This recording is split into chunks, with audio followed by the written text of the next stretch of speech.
मिडियाफोरखौ खुलुमबाय बरायबाय आरो लोगोसे बर' रायजो राजाफोरनोबो आंनि खुलुमनाय जासिहरबाय। आरोबाव जोंनि बड'लेण्ड जनजाति सुरक्षा मन्थ्रिनि इसिबां मावथिफोर दं कर्मिफोर दं बिथांमोनबो आंनि गोसो गोरबोनि साबायखर बावबाय। दा मोनसे मोजां खबरा जोंहा जाहैबाय जे नबसरनिया जे बर' कसारि होननानै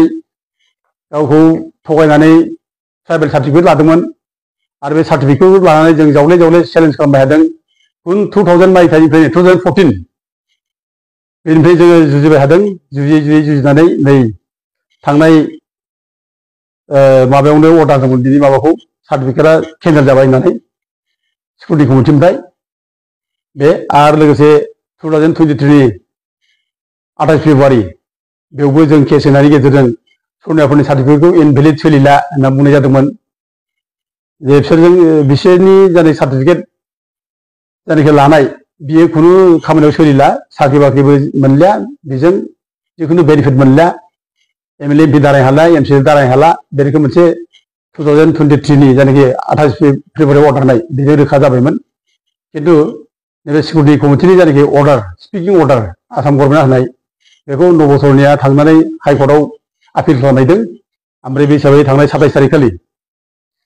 हाइकर्टआ मोनसे इन्ट्रिम मोनसे अर्डार होदों सिंगेल बेन्चआव जे बिनि सार्टिफिकेटआ आपातत सोलिथ'गोन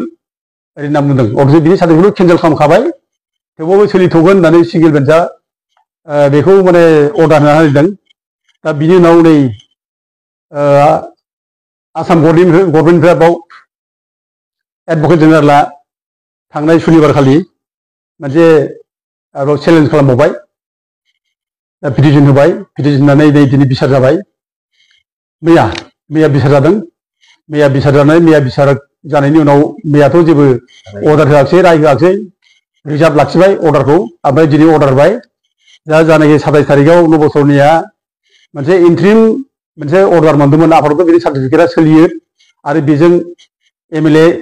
एमपि दारायनो हागोन बेबायदि मोनसे अर्डार जादोंमोन। दा बेखौ नै दा मैयानि जानाखि बिजिरनाय बे बिजिरनायनि गेजेरजों दिनै अर्डार होबाय जे बिनि जानाखि इन्ट्रिम अर्डार होनाय हाइकर्टनि बेखौ सेट एसाइड खालामबाय, दानना होनाय जाबाय, बिनि माबाखौ माने बोखारनाय जाबाय। दा बिनि सार्टिफिकेटआ सोलिला। बे फैगौ पार्लामेन्ट इलेक्सनाव बे गेलेनो हाला, बे फाइनाल जाबाय। बे जोंनि थाखाय रंजानांगौ बाथ्रा, खुसि मोननांगौ बाथ्रा। दा बेखायनो जों दिनै माने जों गोजोननाय फोरमायबाय, धन्यबादबो हरनाय जाबाय बे स्टेट गभर्नमेन्टनि जायनाखि एडभकेट जेनेरेल बिथांमोनहा जे जोंनि केसखौ सिरियासलि लानानै जे नबसरनियानि सार्टिफिकेटखौ केन्सेल खालामबाय, हाइकर्टआव अर्डार होबाय। बे जोंनि थाखाय गोजोनथाव बाथ्रा। बे जों धन्यबाद होयो आरो हाइकर्टनि जायनाखि डिभिजन बेन्च बे डिभिजन बेन्चखौबो जोङो धन्यबाद होयो। दा मोनसे बाथ्रा जादों बे माने हाइकर्टआव सिंगेल बेन्चआव बे मोनसे पिटिसन होदोंमोन, पिटिसन बे माने स्पिकिं अर्डारखौ लानानै। दा बे केसा सोलिबाय थागोन। बे केसखौ दानि नैबे दिनै जायनाखि अर्डार ओंखारनाय बे अर्डार ओंखारनायनि गेजेरजों डिभिजन बेन्चआ बुंनो हाबाय जे बे केसखौ इमिडियेटलि फोजोबनो हानांगौ थाबैनो। आरो फैगौ 5 थारिखआव मोनसे माने थारिख लाखिनानै रेजिस्ट्रारआ बिसार स्टार्ट खालामनांगौ, सानफ्रामबो डे टु डे बिसार खालामनानै बिनि केसखौ फोजोबनांगौ होननानै बुंनाय जाबाय। दा बाथ्राया बेनो, बे केसा जोबगोन। बे जोबखानायसै बुंनो थांब्ला बे देरहानाय बाथ्रा गैया, बे जोब्बाय होननानै जोङो दा बुंनो हासै। माने जेरैथिंबो बे जेनजोब्बाय। दा हिसाबै जोङो बे फैगौ जायनाखि पार्लामेन्टारि इलेक्सन बे इलेक्सनाव बे गेलेनो हाला, बे जोब्बाय। दा बाथ्राया जादों बे नैबे जायनाखि नबसरनियानि सार्टिफिकेट केसखौ लानानै जों दिनै जोंनि गेजेराव खायफा बुंनो नागिरलाबायो आंखौ मावदों, हारसिं मावदों। बे जिनिसा दुखुनांथाव, बिदि बुंनो नाङा। बे गाज्रि मोनथावथाव जायो गावजों गावनो। बे खुनु खामानियाव बे जिनिसा गनायथाव नङा बियो। मानोना 2014 जेब्लानाखि ट्राइबेल संघआ माने सार्टिफिकेट होयो नबसरनियानि बर' कसारि होननानै, लगे लगे जों तामुलपुराव जायनाखि काउन्टार साइन होदों माबाया सिभिल एसडिअआ, जोङो थांदों, आंनि गारिजों आं लानानै थांदों। बे जनरलाल दङ, जोंहा अशक ब्रह्म दं, माबानि मलानदुबिनि अशक ब्रह्म, बे माने माबानि जनजाति सुरक्षा मन्थ्रिनि बे सेक्रेटारि बिजन ब्रह्म दङ, माने जनजाति सुरक्षा मन्थ्रिनि प्रेसिडेन्ट। दा बिसोर गासिबो जों ज' थांदों। ओमफ्राय क'क्राझारनि उकिल मोनसे अशक माने होननाय माबा दं आरोखि, एडभकेट। दा जों ज' थांनानै काउन्टार साइन होननायखौ उइद्र खालामनांगौ होननानै जोङो सिभिल एसटिखौ जों बुहैदों दा सिभिल एसटिखौ बुंनानै सिभिल एसटिआ आजिखालि मोनसे माबा लिरना हरदों जे कमिशनार एम सेक्रेटारिया कनफार्म खालामनांगौ जे सरनियाफोरनि सार्टिफिकेटखौ होनांगौना होनाङा सरनियाफ्रा एसटि नंगौना नङा बेखौ बे माने कमिशनार एम सेक्रेटारिनो लिरना हरदों WD डिपार्टमेन्टनो आरो लोगोसे गावबो दिनैनिफ्राय आङो खुनु सरनियानि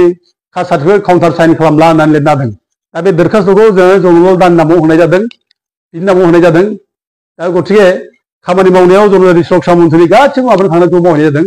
ओमफ्राय बे माने 9 बोसोरनि जानाय सार्टिफिकेट बे सार्टिफिकेटखौ लानानै जों आरोबाव हाइकर्टआव केस होदों ट्राइबेल संघखौ ओमफ्राय बे केस होनायनि लोगो लोगोनो जोंनिया माने हाइकर्टनि जानाखि जास्टिस बिडि आगरवाला बे बिडि आगरवाला माने राय होदों मोनसे इन्ट्रिम अर्डार होदों बे केसनि नाम्बारा जाहैबाय जोंना WPC 25802014 आरो बे केस होनाया जाहैबाय माने अशोक ब्रह्म आरो लोगोसे जनरलाल बसुमतारी दा बेखौ होनाय खारना जाहैबाय जोङो बेगाव जों गासिबो जों दंजोबो गासिबो जों फैसा थाखा बुथुमनाय गासिबो मावनायफ्रा जनरल सुरक्षा मन्थ्रि जानो मावनाय जादों ओमफ्राय बे केस होनाय लोगो लोगोनो लगे लगे हाइकर्टआ एन्ट्रि मोनसे अर्डार होदों आरोखि बेयाव ओरै होदों आरोखि हाइकर्टनि अर्डारा the Sonia is not enlisted tribe in the list of schedule tribe incorporated in the central order number 22 दो tribe certificate had been issued to नभ सोनिया रेस्पन्डेंट नम्बर 7 माने बेना 5 आरोखि दा बेखौ होनदों आरोखि दा गतिके बै समावनो जोङो ज' थांनानै बे केसखौ होनानै जों अशोक ब्रह्मनि नामाव केस होदों जनरलाल बसुमतारी नामाव केस होदों बे समाव जों एन्ट्रि अर्डार होनाय जादों आरो बेजों लोगोसे आरोबाव जेब्ला 2018 5 जुनाव जेब्लानाखि WPTBCआ मोनसे अर्डार होयो बे सौनियाफ्रा ट्राइबेल नङा बे ट्राइबेल खालामनायनि प्रसेसा सोलिगासिनो दङ दा गतिके बे प्रसेसा जोबसान्दि बिसोरनो कसारि सार्टिफिकेट नांगौ होननानै WPTBCआ मोनसे अर्डार होदों नटिफिकेसन दिहुनदों आरो जों बे नटिफिकेसन लानानै जनरलाल बसुमतारी आरो दाउद दैखाम नार्जारी आरो लोगोसे कख्लाबारिनि जायनाखि NGO आनएमप्लयड इयुथ माने ससाइटि दङ जों बेखौ लानानै जों केस होदों हाइकर्टआव ओमफ्राय केस होनायनि बिसार हिसाबै जोङो 2019 होदों बेखौ 30 नम्बर केस 2019 बे केसनि माने माबा नाम्बार हिसाबै 2023 नि 28 फेब्रुवारियाव अर्डार होबाय PTBC डिपार्टमेन्टआ बे रोखोम माने ट्राइबेल नङै सौरियाफोरनो कसारि सार्टिफिकेट होनो हाया बे भुल बियो दा बेखायनो WPTBCआ बेखौ गासिबो उथायनो लाफिनजोबदों आरो बे समावनो सौरियाफोरनि सार्टिफिकेटआ गासिबो इनभेलिड जादों सौरियाफोरनि सार्टिफिकेट इनभेलिड सौरियाफोरनि जायनाखि ट्राइबेल सार्टिफिकेट लानाय बर' कसारि बा कसारि लानाय बे इनभेलिड दा गतिके जों बेयाव आं मावदों सोरबा मावदों होनना बुंनायनि बाथ्रा नङा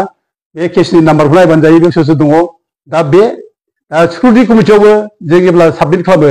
पिटिसन साबमिट खालामो जेनेबा नामा जनरलाल दान नाम जानो हागौ खिन्थु गासैबो मेम्बारफ्रा दंजोबो जों ज' थांनो हैदों सिकिउरिटि कमिटियाव चन्दन ब्रह्मनि न'आव जोङो थांनानै ज'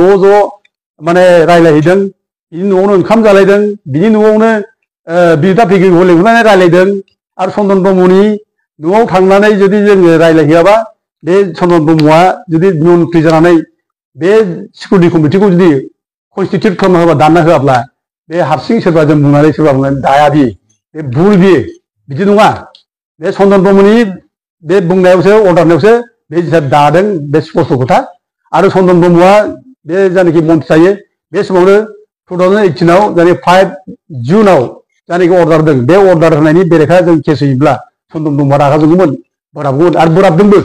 आरो जनरलाल दाखौ रायदों बिरादनो बिनि न'आव जेब्ला थाङो खोब गाज्रि रोखोमखौ बेबहार खालामदों बिनि न'आव आं दिनै बेखौ रिपिट खालामनो नागिरा आं दाखालिबो बुंखांबाय बेखौ नोङो सासे समाज बिरोधि मानसि एन्टि ससियेल मानसि बायदिसिना गाज्रि बेबहार खालामदों बेखौ जायगाखौ नुवाखै दा थेवबो उनाव जोङो थांनानै चन्दनखौ जों रायलायनानै चन्दन न'आव जायै लोङै खालामलायनानै जोङो बे सिकिउरिटि कमिटिखौ जोङो माने थाबनो अर्डार होनो थाखाय खावलायदों दा जोंनि जायनाखि केस होनाय माने सिगांनिफ्राय जाबोनाय बेफोर फैदों दा जाय हक जों दिनै बेफोर जेरैखि जालांबाय दा जों जायनाखि रिजाल्ट मोनबाय बे रिजाल्टआ बर' हारिनि रिजाल्ट बियो जोंनि साफा सानैनि जोङो रंजानाय बाथ्रा गैया साफा सानैया खेरजे लानाय बाथ्रा गैया नंगौ खस्थ' खालामनायदों जों नंगौ खिन्थु बिदि होननानै जोङो दा क्रेडिट लालायनाय आंसो मावदों आंसो मादों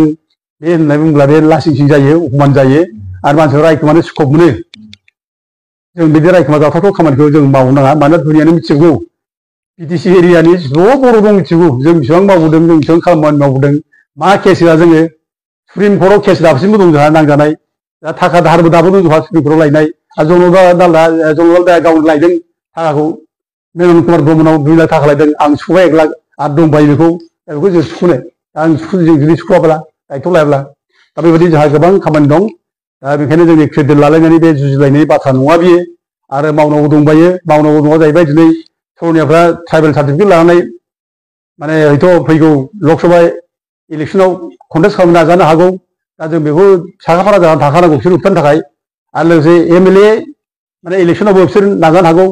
आरो MCLA इलेक्सनावबो बिसोर नाजानो हागौ BTC इलेक्सनावबो बेखौ जों बोरै होबथानो बेनि थाखायसो जों नाजानांगौ बे जोंनि थाखाय बे माने ओरैनो खामानि मावग्रा मानसिफ्रा केन्टिन नागिरा खुनुदिन खामानि मावग्रा मानसिफ्रा मावलांबाय थायो रिजाल्टआ मा फैयो जोङो खोब माने आं मावदों होननाय बे जोंनि स्वभाबआव थानो नाङा आरो जोंहा बिदि स्वभाबबो गैया ओंखारो जोंनि गेजेराव गोदान मानसि हाबफैनानै जोंनि न'आव हाबफैनाय सोरबा माने बुजिया सोमजिया मानसि सोरजों लिंक लानानै फैनो हाबफैगोनथाय बेफोरबायदि मानसियानो दिनै जोंनि न'खौ सावनो नागिरो आरोखि दा साबधान जानाया मोजां गोदान मानसिफ्रा हाबफैनानै जोंनि संगठनखौ दुरनाम खालामनो नागिरनाय बदनाम खालामनाय बेबायदि माने जोङो माने साबधान जानांगौ दा जोंनि माबायाव जनजाति सुरक्षा मन्चआव हयथ' जोंहा जेबो फाराग गैया जेबो डिफारेन्स गैयामोन आदा जनकआ हयथ' आंनि बे माबायाव एरेस्ट जानाय समाव थांनाय बोसोराव आं जेब्ला माबा एरेस्ट जायो जानुवारि मासनि 7 थारिखनिफ्राय आं मास मोनथाम जेब्ला जेराव थायो बे हिसाबै आदा जनकआ खोब गिनानै माने रिजानो बे जादों नै अंगरसिं बिथांमोनहा बेखौ ट्रिटमेन्ट खालामनो लांदों बेनो फैसा नांगौ नागिर हरदों जोंना गासिबो जोंनि केसआव नांगौब्ला सहाय खालामजोबदों दा बे समाव बिथाङा खोब माने गिनानै आन्दायलाबायदों दा बे आन्दायनायखौ लानानै माखासे मानसिया सुजुग लादों दा बेबायदि जादों आरोखि दा बेखायनो बेफोर बाद हो आरो बिनि उनावबो जों ज' मावफिनदों आदा जनक जों बुजायनां बेखौ दा गि माखौ गिनो जोंसो सिगिनांगौ जोंखौसो गिनांगौ जोंहा स्पिरिट दं जाथि मावनो जाथि दानायनि बे समाव जों रावखौ गिनांगौ बाथ्रा गैया जोंखौ गियो आरो जों मानो गिगोन फालाय आं बेफोर खोथाखौ बेजों रायज्लायनानैबो आरो जों ज' जाफिनलायनाय आरोबाव जोङो डिलिमिटेसननि जों केसबो हैदों आरोखि नै बावथाखै कयेक मासल' जों डिलिमिटेसन केस होनाया दा गथिखे जोंहा बेयाव डिफारेन्स जादों माबा जादों जनजाति सुरक्षा मन्चआ गैया जेबो बेबायदि खोथा नङा दा हयथ' जुदि माबा साननानै जुदि बुंदोंब्ला बे आलदा बाथ्रा सोरबा माबा बुंदोंब्ला आलदा बाथ्रा बे दुखुनांथाव दा जेखि जाथों आङो जोबोद माने गोजोननायजों रायजो राजानो माने बयनोबो हामलायनाय हरबाय धन्यबाद होबाय बयबो जोंनो गरसे गरनै फैसा हरदों सापर्ट खालामदों आशीर्बाद होदों जों खबर लाबाय थादों दा बेफोरनि थाखाय बयनोबो धन्यबाद होबाय आं बयखौ खुलुमनानै आंनि बुंनायखौ फोजोबबाय गोजोन्थों।